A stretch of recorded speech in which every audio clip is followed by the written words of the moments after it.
Thank you. So we heard from Certain in the morning about having a more global approach towards open government data.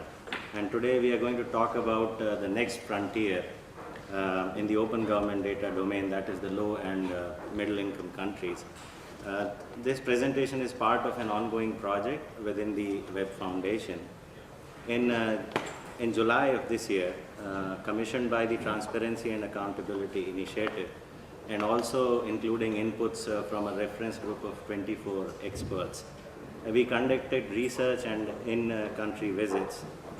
The objective was to develop a good understanding of the potential of OGD activities in developing countries.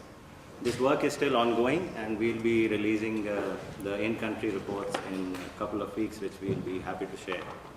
Today we'll give you a brief snapshot of where we are and how we have gone about conducting our research. This study is a joint effort by the Web Foundation and CTIC. Carlos would go through the details, the methodology details in next few minutes. So if we look at the global OGD map, we see a very interesting picture. Most of the OGD initiatives are currently concentrated in and around Europe and the United States. A very clear indicator that the rest of the world is slightly lagging behind in implementing such initiatives. So that's where we began. We began our analysis by understanding the fundamentals of how this all actually came up. It is evident that a combination of factors played a critical role in bootstrapping OGD initiatives in Europe and US. Most of the critical things were already in place. There was political willingness at the top level. The middle tier of the government was ready and well supported by the IT infrastructure at the private and public level. Also, there was sufficient evidence of capacity within the three layers of the government. That's the top layer, the middle layer, and a very vibrant civil society. So we thought, let's step back and think carefully about what is needed in the developing countries and how we can bootstrap OGD initiatives. So first, we thought what we could leverage from the existing initiatives and how much we can apply in the case of developing countries. More importantly, we looked at the aspects of indicators that can point towards the overall OGD readiness of a given country. So Carlos would introduce the aspects of the study we conducted, and he would also present an assessment framework that we came up with. So first of all, we need to think about what are really the ingredients that we need for the magical OGD readiness recipe. So we need to know what are the prerequisites for OGD readiness. We need to analyze a complex set of indicators and that covers several different topics, such as the economical and business environment, the social environment, the institutional and political environment, the technological framework, and such as.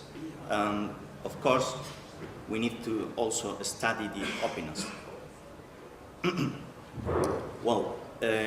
This might sound quite strange for most of you. This is not what we were talking about during these 2 days. I mean, these pieces were already in the projects we already know, but here we are discussing about raw data versus linked data. So this is not the same discussion. These people is, in some cases, far behind. Let me give you an example. For example, here we have some excerpts or quotes from our work interviewing people in different countries. So you can see here that in some cases, corruption is everywhere from the airport to the officers. So do you think this might be a problem for a OGD program? Well, probably yes. So do you think that is it still possible to conduct on an OGD program in such a case? Well, probably also yes, because no single indicator might be so important to stop the initiative. It's more about the sum of all of the indicators, the final result, not each of one of the individual indicators. So we have lots of questions. Questions such as, is democracy well-founded in the given country? Or is the political top-level layer ready to bootstrap an OGD initiative? Or what level of data collection does the government currently undertake? Or what is the internet connectivity level? Or what is the education and literacy level in the country? I mean, for example, you know that ICTs is our main tool regarding OGD programs. And there is a strong correlation between ICTs usage and literacy level. So if we have low literacy levels, we might have also a problem because, well, there is no much sense in releasing that data if nobody is able to look at them. So we have a complete questionnaire with some like 25 questions that we need to ask before start such programs. So we have also a bigger set of sub-questions that help us, something like 150 questions that help us to guide the interviews we conduct to resolve all these questions. And if we have questions, we obviously need some answers. Where can we get that answers? Well, fortunately, we have several different high-quality studies on databases from well-known and recognized international institutions, such as, well, we have seen several examples a few minutes ago. For example, the United Nations, or the World Bank, or the Organization for Economical Cooperation and Development, or the International Monetary Fund, etc., etc. So we are using that statistical information already, and we are also conducting text research and literature review. And we create that questionnaire, and of course we do in-country visits and to talk to people there, okay? Because, well, if you need answers, you need to talk to people. As Tim said, well, all this has to start at the top, has to start in the middle, and has to start at the bottom. So you need to talk to very different people. You need to talk to different profiles. You need to talk with the government, but not only the top level layers, but also the middle layers. You need to talk with international institutions. You need to talk with the potential reusers of information, with the civil society. You need to talk with civil hackers and activists. You need to talk with private business. You need to talk with the press and the media. You need to talk with the university and so on. And this is how our complete readiness assessment framework looks like.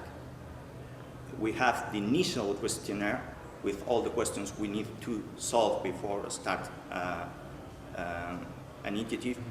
And then we can reuse some of the answers we get to create an OGD readiness index.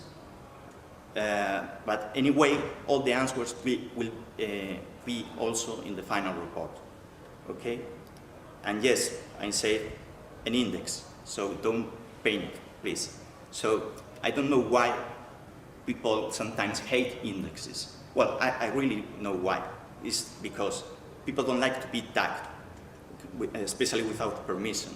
okay? But they are really useful tools if you use them wisely. You must follow, of course, best practices, and you can use the index as an initial tool to assess the readiness of the given country. But of course, you can't rely only on the index to drive your policy about anything, okay? We have seen also very good examples of very good indices, such as the e-government, the previous e-government development index, or the freedom of the press index, or the ICT development index. So we have also this new OGD readiness index we want to share with you. Anyway, if you don't like indices, you are free to avoid the index. You can use the complete framework without the index. So just to summarize, this is still a work in progress, and we would like to start a discussion around this topic. Currently, there are just 4 use cases and almost 70 indicators, and we absolutely need more use cases in this scenario. Thanks. Great.